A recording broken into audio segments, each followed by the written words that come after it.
The beauty of psalm space is all-encompassing. It's so much bigger than what you or I could ever imagine. We have so much inside of us that we don't even know exists. To know that other people feel this, that you're not alone, that there is help in the world for you.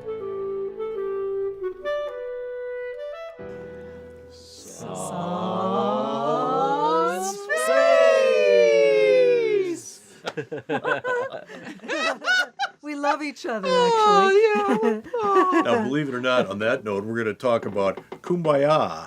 When Peg started this, I wasn't quite sure how it was going to turn out, redoing a really popular song. He like said, don't Kum Ba do Yah, it. Campfire song, He didn't like it. It's always meant to bring the idea of God coming to give solace to those who need it. I thought initially it would be a little bit difficult to improve on something that's so traditional and so well accepted. And I was wrong.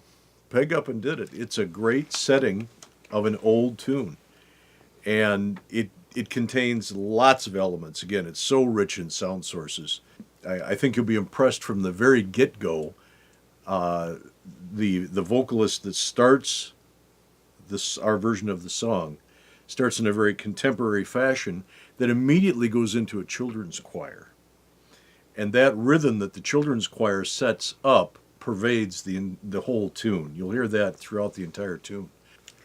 Well, the highlight for Kum Ba Yah for me is I'm a big fan of Ginny Luke, who's doing the vocals in this. Lively depth and warmth, and it just makes you want to join in and listen and stop what you're doing. Kum Ba Yah is my favorite vocal performance and recording experience that I've had so far in my life and my career.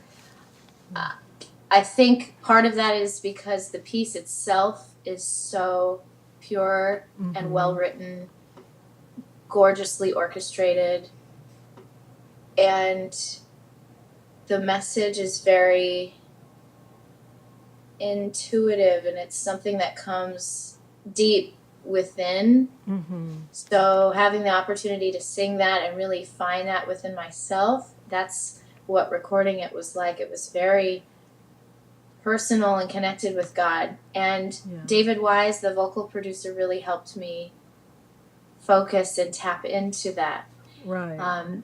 You know, the sound of the children's choir and the orchestra is huge. And then the vocal is more reflective. So taking a step back from the orchestra and the children's choir and finding an inner peace while recording and a connection with God with no distractions was such an amazing experience. And I'm thankful for everyone who helped me get there in the room.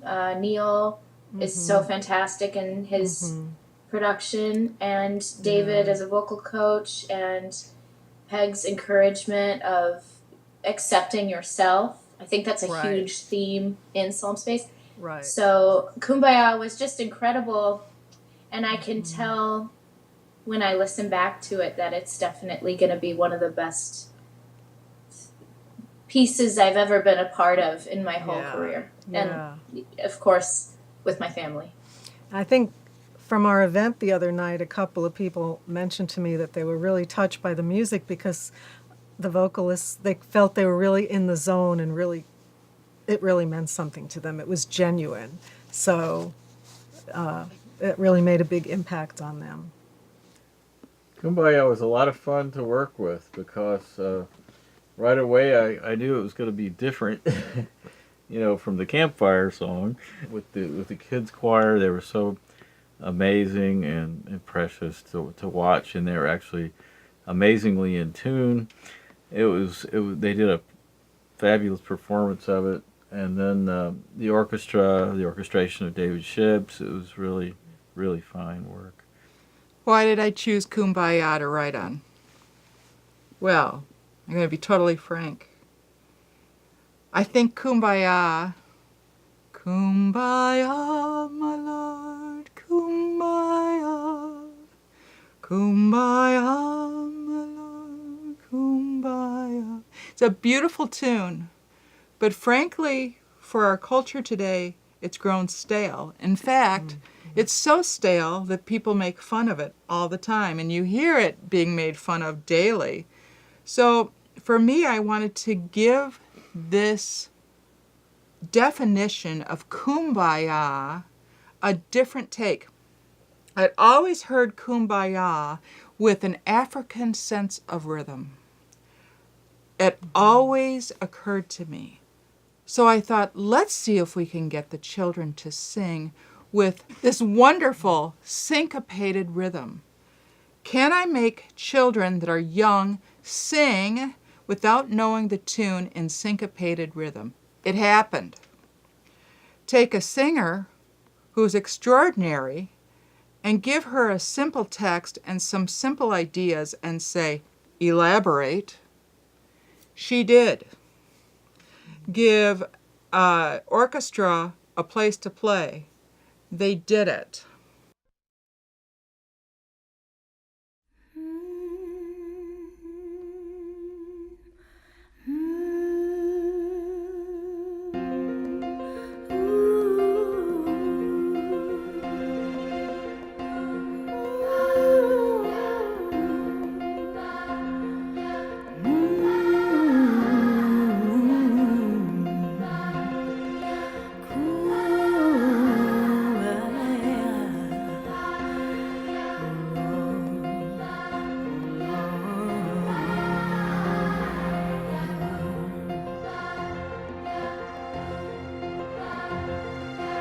Kum Ba Yah, my Lord, Kum Ba Yah. Kum Ba Yah, my Lord, Kum Ba Yah. Kum Ba Yah, Lord, Kum Ba Yah. Kum Ba Yah, Lord, Kum Ba Yah. Oh Lord, Kum Ba Yah.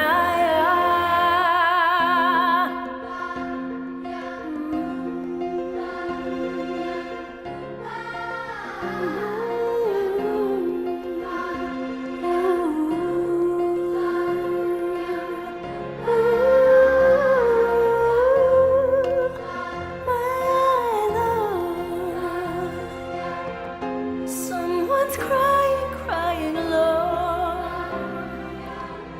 Someone's crying, crying alone. Someone's crying, crying alone. Someone's crying, crying alone.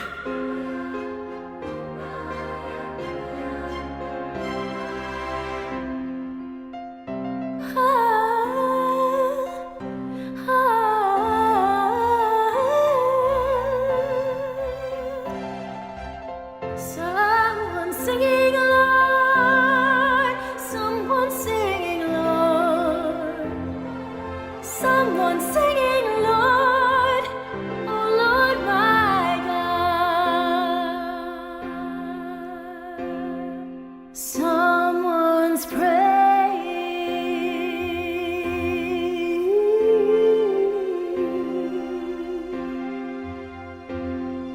Someone's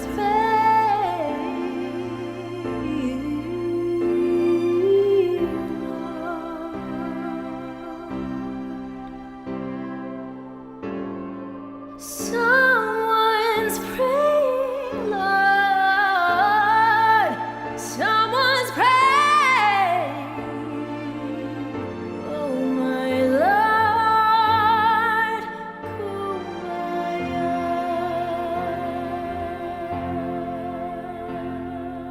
Kum Ba Yah. Kum Ba Yah, my Lord, Kum Ba Yah. Kum Ba Yah, my Lord, Kum Ba Yah. Kum Ba Yah, Lord, Kum Ba Yah. Kum Ba Yah, Lord, Kum Ba Yah. Oh Lord, Kum Ba Yah.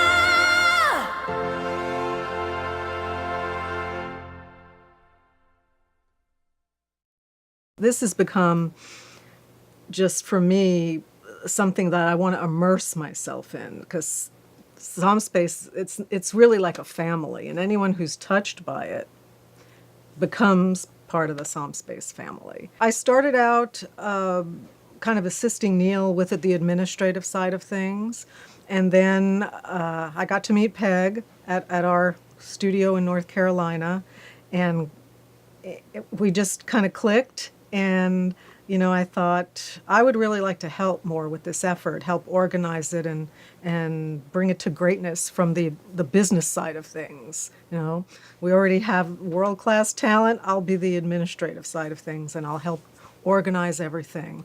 So I just became her assistant and the production assistant for the project. I couldn't be doing like this you have without visitors. Taryn. I want to say it's like the Three Musketeers or something, Yeah. It's like, That's right. The Psalm Space.